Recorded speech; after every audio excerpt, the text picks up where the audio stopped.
So people freaked out. You know, at CinemaCon we got to see the first footage of Avatar. How excited are you? I mean, I'm kind of jealous that you got to see it before I did, but that tends to be the case. It's okay. I did see 20 minutes of a very rough cut of the ending, and I was so deeply moved that I couldn't even utter any words to Jim. So I'm looking forward to seeing this trailer, but I'm going to take it as his advice. I'm going to go see Doctor Strange. Okay. I'm going to hop over to my Marvel neighbors, my family too. Your family, yeah. And I'm going to go see the trailer there, because he really wants me to sort of like take in the whole experience of like the IMAX and the sound and everything. And this is James Cameron telling you this? Yes. Oh, I love that. That's Jimbo. Okay, Jimbo. I know. I'm not cool enough to call him Jimbo yet. No, you can't. I wasn't even cool enough until, and not even Jim. Am I cool to call you Jimbo? We can't call him Jimmy. He hates that. Oh, he hates Jimmy. Okay. Good to know. Jim is good. Jim is good. How did you feel when you read the script and found out your character dies? I was indifferent about it. I really trust Jim. I think that he really understands storytelling, and I think that the character's journey was really beautiful.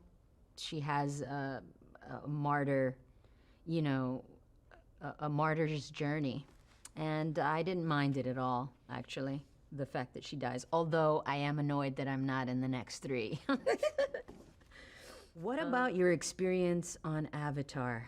What about it has made a difference in the films that you have made since then? You know what? Working with Jim in general, I think you get spoiled because you're working with somebody who has who's incredibly talented, but he also cares a lot about every detail of what he's doing. And when you work with somebody like that, and then you go out into the world of filmmaking and work with people who are less passionate, you know, you kind of miss. You miss that attention to detail.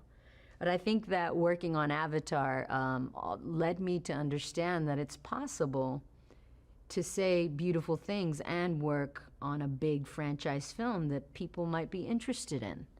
You know, because usually you'd think that, you know, some sort of like, I don't know, people are into so many different things. A lot of them, the commercial films don't really have much of a message in the end.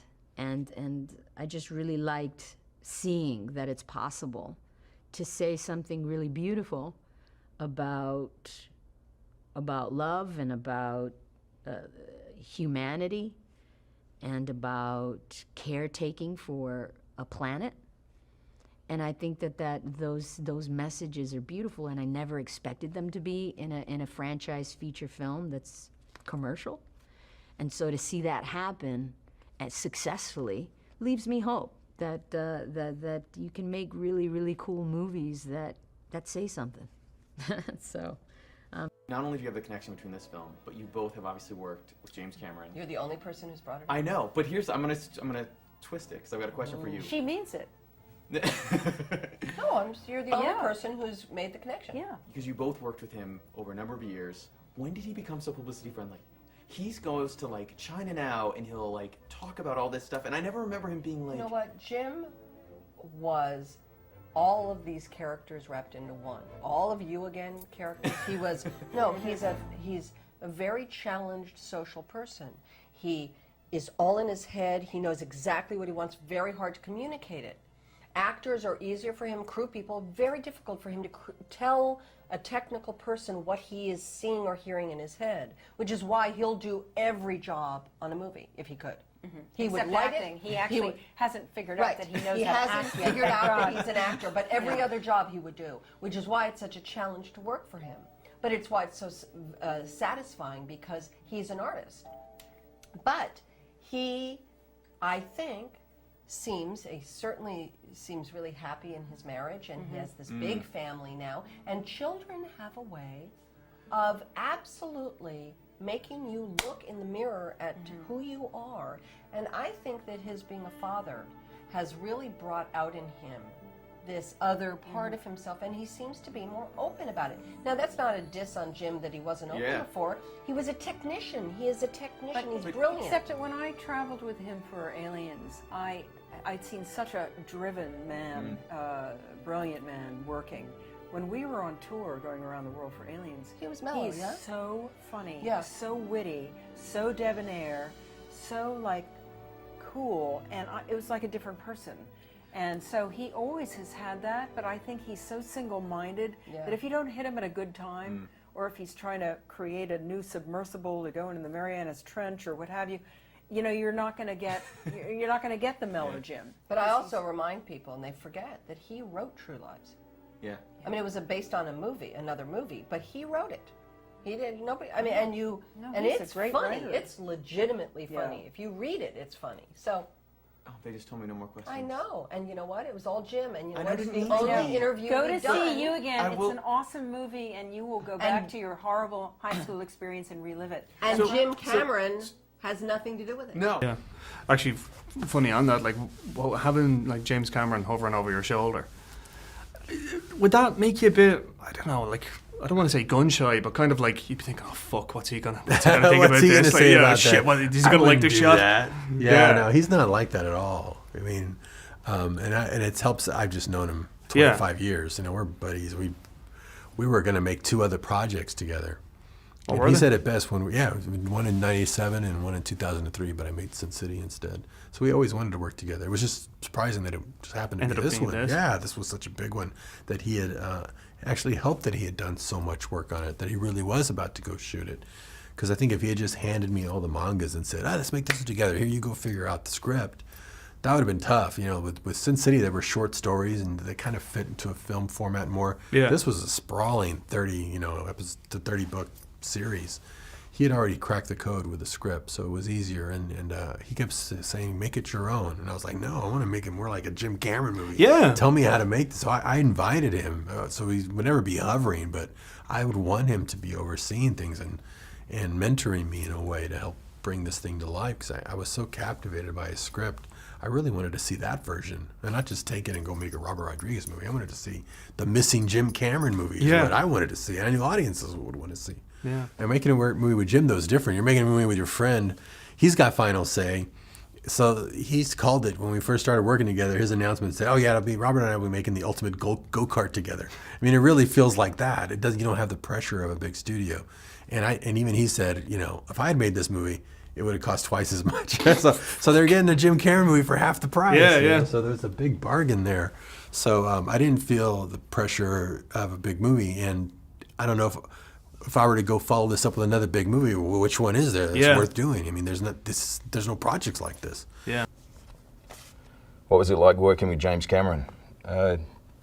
Jim's the best. That's it. Simple as that. He's very collaborative. He cares, which is very rare sometimes in this industry.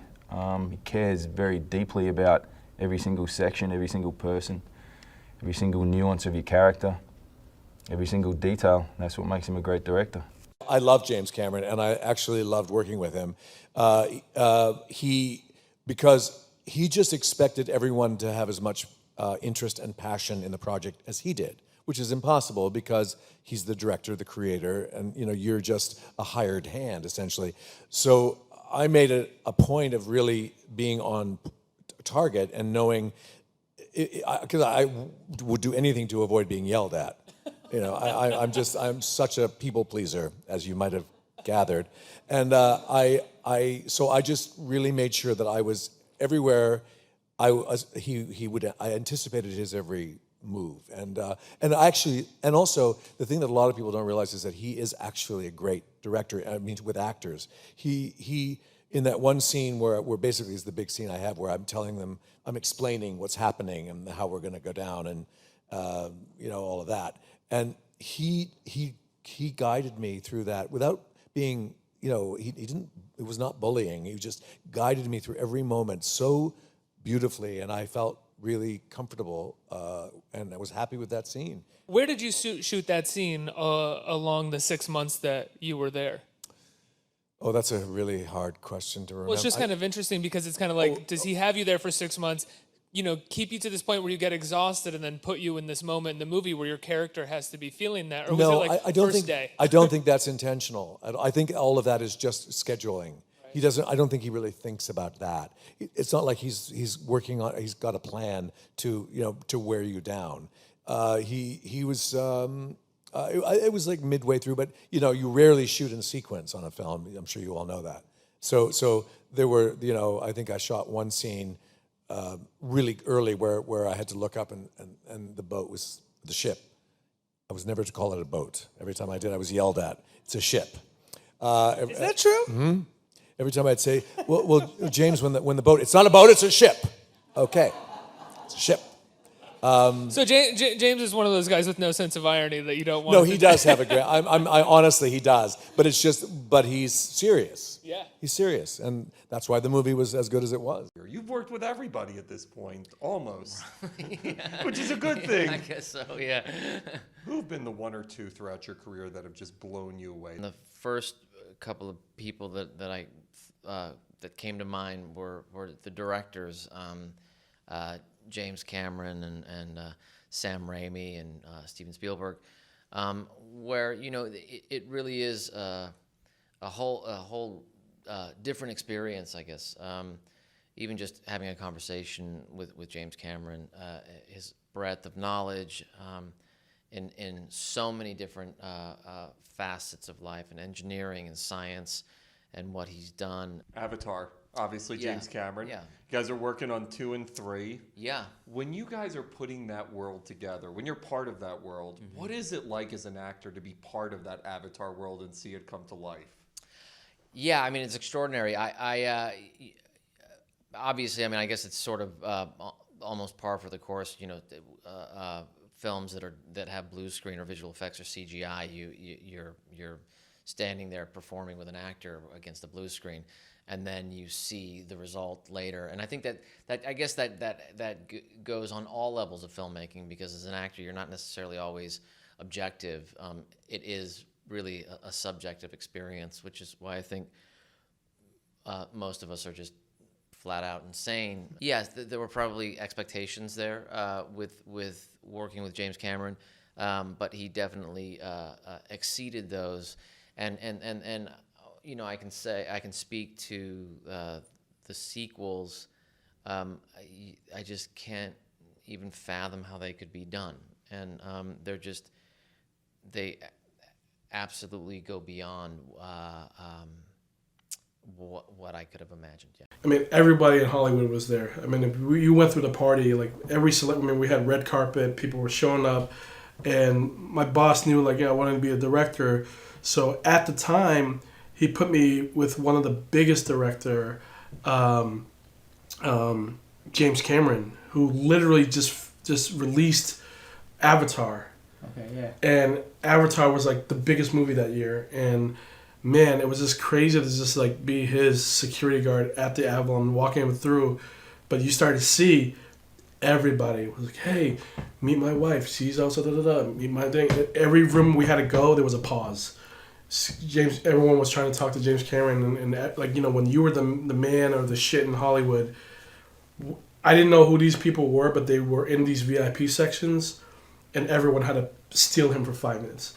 And I could hear like actresses like, "Hey, like, I'm on this TV show, Like, I mean, we had all types of like producers, directors, everyone was just coming up to him, and I was like, wow, like, you got the biggest movie of the year.